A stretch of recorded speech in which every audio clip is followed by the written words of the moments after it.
Hello doctors, I am doctor Sudarshan Sharma. और आज काफ़ी दिनों बाद मुलाकात हो रही है। उम्मीद करता हूँ कि आप सबकी तैयारी अच्छी चल रही होगी। आज इस पॉइंट पे बात करेंगे कि एफएमजी के जो स्टूडेंट हैं वो तैयारी कर रहे हैं, उन्हें इन एक महीने के अंदर अंदर वो क्या क्या कर सकते हैं। तो सबसे पहले बात करें तो तीन तरह के स्टूडेंट्स हैं। एक वो जो पिछले 1 या 2 साल से तैयारी कर रहे हैं, एक वो जो 6 महीने से तैयारी कर रहे हैं वहाँ से फॉरेन कंट्री से वापस आने के बाद से, और कुछ ऐसे भी मेरे भाई बंधु हैं जिन्होंने तैयारी के बारे में कुछ सोचा ही नहीं, वही सोच रहे हैं कि एग्जाम का क्या करना है, क्या होगा क्या नहीं होगा। फर्स्ट जो स्टूडेंट है जो पिछले 1 या 2 साल से तैयारी कर रहे हैं, तो उन्हें तो वही शेड्यूल फॉलो करना है जो फॉलो करते आ रहे हैं। और इस एक महीने के अंदर अंदर या जो भी 25 डेज 30 डेज बचे हुए हैं उसके अंदर 1 से 2 रिविजन करने हैं।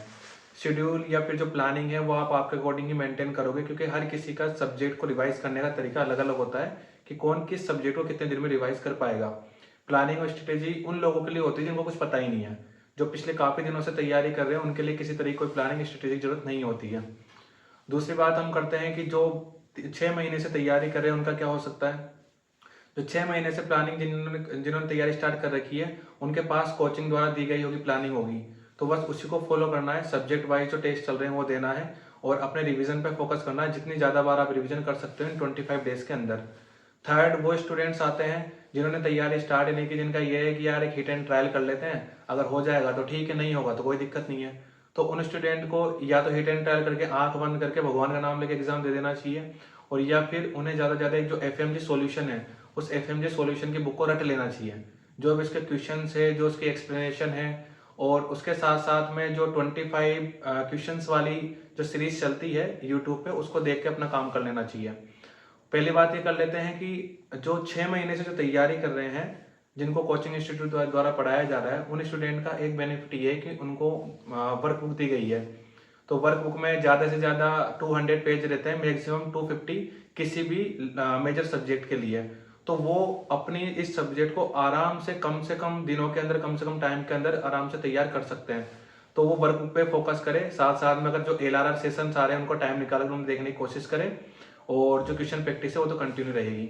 इसके साथ साथ में जो स्टूडेंट जो 2 या 3 साल से तैयारी कर रहे हैं उनके साथ एक प्रॉब्लम ये हो सकती है कि उन्होंने लार्ज नोट्स तैयार किए होंगे। जैसे कि कोई मेरो से पढ़ रहा है तो मेरो के अंदर सर्जरी के काफी सारे नोट्स हैं, ऑप्स गायनी के काफी सारे हैं। तो अब एंड के टाइम पे उन सारे नोट्स को तो पढ़ नहीं सकते, तो उनके लिए सबसे बेस्ट ये रहेगा जो रैपिड रिवीजन के नोट्स है ना, या तो उनको पढ़े या फिर रैपिड रिवीजन की वो वीडियो देख ले, थ्रो आउट उसको देखते जाए, और साथ साथ में क्वेश्चन प्रैक्टिस उनकी चलती रहे। और जो तीसरे नंबर के आते हैं जो एफएमजी सॉल्यूशन वाले, उनके पास में तो एफएमजी सॉल्यूशन ही तरीका है, या फिर वो टीएनडी देख के अपना काम चला सकते हैं। बात कर लेते हैं क्वेश्चन प्रैक्टिस का क्या सीन है। क्वेश्चन प्रैक्टिस में एक जो 4 मेजर सब्जेक्ट है, यानी कि ऑप्स गायनी, मेडिसिन, सर्जरी और पीएसएम, इनके क्वेश्चंस तो आपको कस्टम मॉड्यूल के थ्रू या फिर कैसे ना कैसे इनको सोल्व करते रहना, डेली की प्रैक्टिस मेंटेन करनी है। साथ साथ में आपको आने वाले 15 दिन तक तो जीटी देना है, एंड के 10 डेज नहीं देना है। वो क्यों नहीं देना है उसके ऊपर मैं एक वीडियो बनाने की कोशिश करूंगा। और जो आने वाले 15 दिन है उनमें कम से कम आपको 2 से 3 जीटी देने हैं। जीटी को रिव्यू करना है, रिव्यू करने के साथ साथ में ये देना है कि आपने कहाँ मिस्टेक की और कौन से टॉपिक बार बार पूछे जा रहे हैं। ये जो जीटी दोगे इसके पहले के जो जीटी दिए हैं उन सबको एक बार ये चेक करना है कि आपकी कौन सी सब्जेक्ट ऐसी है जो नीचे नीचे नीचे के लोअर लेवल पे आ रही है, जो 3 से 4 सब्जेक्ट आपकी होती है। कभी कभी ऐसा होता है कि जिस सब्जेक्ट को हमने अच्छे से प्रिपेयर कर रखा होता है उसमें मार्क्स कम आते हैं। तो जिस सब्जेक्ट में मार्क्स सबसे ज्यादा कम आ रहे हैं, मतलब आप कॉन्फिडेंट हो कि ये सब्जेक्ट मैंने अच्छे से की, फिर भी इसके अंदर मार्क्स कम आ रहे हैं, तो आपको देखना है कि कुछ टॉपिक्स वहां पे ऐसे होंगे जो आपके बार बार गलत हो रहे होंगे, तो उन पे भी आपको थोड़ा सा फोकस करना है और उस टॉपिक्स को अच्छे से कंप्लीट करके जाना है, क्योंकि एग्जाम में उसी के आने के चांस होंगे। बेस्ट जो क्वेश्चन बैंक रहती है वो मेरो की रहती है। बाकी जिसकी जैसी सहूलियत रहती है और जिसके पास जिस तरह की कैपेसिटी रहती है उसके अकॉर्डिंग वो क्वेश्चन बैंक को बाय कर सकता है और उसके अनुसार क्वेश्चन सोल्व कर सकता है। तो बेसिक प्लानिंग तो ये थी कि जो आपके पास में शेड्यूल है, जिस हिसाब से आपने प्रिपरेशन अब तक की है उसी हिसाब से चलते जाए। एंड के टाइम पे प्लानिंग कभी चेंज नहीं करनी है। एंड के टाइम पे प्लानिंग वही स्विच कर सकता है या वही स्विच करने की कैपेसिटी रखता है, या उसी को करना चाहिए जो पिछले 2 या 3 साल से तैयारी कर रहा है, क्योंकि उसके सारे कॉन्सेप्ट क्लियर हैं, उसने सारी प्लानिंग और उसके सारे फैक्चुअल चीजें क्लियर हैं, और जो जितना भी डाटा वाली चीजें होती है वो सब क्लियर है। तो अगर वो एंड के टाइम में भी चीजों को मूव करता है तो उसे ज्यादा दिक्कत नहीं आएगी, क्योंकि उसकी सारी चीजें उसके दिमाग में फ्रेश है, सारी चीजें रिपीट हो चुकी है बार बार।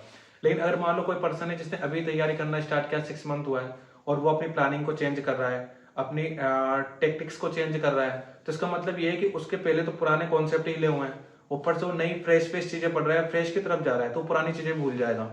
तो बेस्ट हमेशा ये रहता है कि जो पुरानी चीजें, जिस पे पुरानी चीजों पे ज्यादा जिसने रिवीजन मार रखे है ना, वो इनके टाइम पे अगर ऐसे रिस्क वाले डिसीजन लेता है तो ठीक है, वो हो सकता है कि वो पार लग जाएगा। लेकिन जिसने कभी भी अच्छे से प्रिपरेशन नहीं की है और एंड के टाइम पे अगर अपनी प्लानिंग को चेंज करने की कोशिश कर रहा है तो प्लीज ये गलती मत करना, वरना एंड में बहुत पछतावा होगा। और मैं उम्मीद करता हूँ, हाँ एक पॉइंट उन लोगों के लिए जिनका सेकंड या थर्ड अटेम्प्ट है, उनके लिए इंपॉर्टेंट पॉइंट ये है कि भाई पिछली बार जो तुमने गलती की थी ना उसको अभी रिपीट मत करना। और सबसे बड़ी चीज, अभी ऐसा लग रहा होगा कि अभी सेचुरेशन लेवल आ गया होगा सबका कि यार इतनी बार पढ़ रखा है, इतनी बार रिवाइज कर लिया, कहाँ तक एक एक चीज को पढ़ते रहे। सबके साथ होता है भाई, जिसने 2-3 बार अटेम्प्ट दे लेना उसके साथ तो भयंकर होता है। तो सबसे बेस्ट ये है कि जो अपना जो रिजल्ट फेलियर वाला दिन है ना उसको थोड़ा याद कर लेना। कुछ जो जख्म होते हैं ना वो इंसान की गति को बढ़ा देते हैं, तो जख्म बहुत जरूरी है। घर वालों की जब शक्ल देखते हैं ना कि यार उतरे हुए चेहरे हैं, घर वाले उम्मीद लगा के बैठे थे, 5 साल से बेटा तैयारी कर रहा है और अब शायद पास हो जाएगा, तो वो चीज तुम याद करोगे ना तो जिस चीज में तुम अटके हो ना उससे आगे बढ़ने की तुम्हें हिम्मत मिलेगी। कभी कभी बुरी चीजें भी इंसान को आगे बढ़ा देती है। तो बेस्ट थिंग ये रहेगी कि आपको एंड के टाइम पे बिल्कुल जो सेचुरेशन लेवल फील हो रहा है ना उसे थोड़ा सा मैनेज करना है। मेडिटेशन वगैरह कर सकते हो, मंदिर वगैरह जा सकते हो, मतलब whatever you can do it. No matter कि आप अच्छी चीज कर रहे हो, एक लेवल में बुरी भी चीज कर रहे हो, लेकिन आपको करनी है, एट द एंड आपको एग्जाम क्लियर करनी है। थैंक यू सो मच, और उम्मीद करता हूँ कि आप सब ऐसे ही अच्छे से चलते रहोगे।